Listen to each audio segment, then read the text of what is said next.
জাতীয় সংসদ নির্বাচনকে কেন্দ্র করে আভ্যন্তরীণ আইন শৃঙ্খলা পরিস্থিতি অস্থিতিশীল করার লক্ষ্যে দুষ্কৃতিকারী সন্ত্রাসী কর্তৃক সীমান্ত দিয়ে অস্ত্র, গোলাবারুদ ও বিস্ফোরক দ্রব্যাদি চোরাচালান বৃদ্ধির আশঙ্কা থাকে।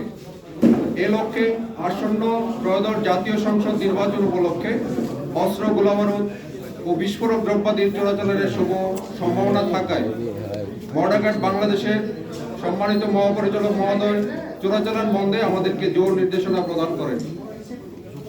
মহাপরিচালক মহোদয়ের নির্দেশনার আলোকে আমরা আমাদের দায়িত্বপূর্ণ সীমান্ত এলাকায় কঠোর নজরদারি ও গোয়েন্দা তৎপরতা বৃদ্ধি করি এবং তা যথাযথভাবে অব্যাহত রাখি।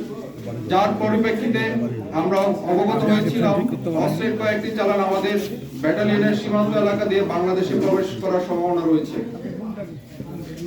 সেই লক্ষ্যে গত 2 মাসে ব্যাটালিয়নের দায়িত্বপূর্ণ 75 কিলোমিটার সীমান্ত এলাকায় নিজস্ব গোয়েন্দা টহল তৎপরতা কঠোর নজরদারি বৃদ্ধি করা হয়। তৎপ্রেক্ষিতে গত 8 জানুয়ারি 2026 তারিখে আনুমানিক রাত 9:40 ঘটিকায় আজমতপুর বিউপির একটি চৌকস টহল দল দায়িত্বপূর্ণ এলাকায় অভিযান পরিচালনা করে 182 3S হতে আনুমানিক 400 গজ বাংলাদেশের অভ্যন্তর হতে মালিকবিহীন 2টি বিদেশি ওয়ান শুটার ও 9 রাউন্ড গুলি উদ্ধার করতে সক্ষম হয়। প্রাথমিকভাবে উদ্ধারকৃত অস্ত্রগুলি দেশের আভ্যন্তরীণ আইন শৃঙ্খলা বিঘ্নিত ও সন্ত্রাসী কার্যক্রমে ব্যবহার করার পরিকল্পনা রয়েছে বলে ধারণা করা হচ্ছে। আজ উদ্ধারকৃত অস্ত্রগুলি জিডির মাধ্যমে শিবগঞ্জ থানায় হস্তান্তর করা হবে।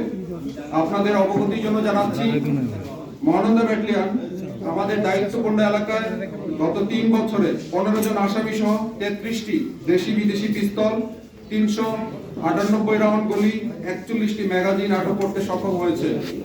আমি বিশেষভাবে উল্লেখ করতে চাই, দেশের আভ্যন্তরীণ আইন শৃঙ্খলা পরিস্থিতি স্থিতিশীল রাখতে সকল প্রকার প্রচেষ্টা আমরা অব্যাহত রেখেছি। তাই অস্ত্র, গোলাবারুদ ও মাদক যাবতীয় চোরাচালানের বিরুদ্ধে আমরা জিরো টলারেন্স নীতি বাস্তবায়ন করছি।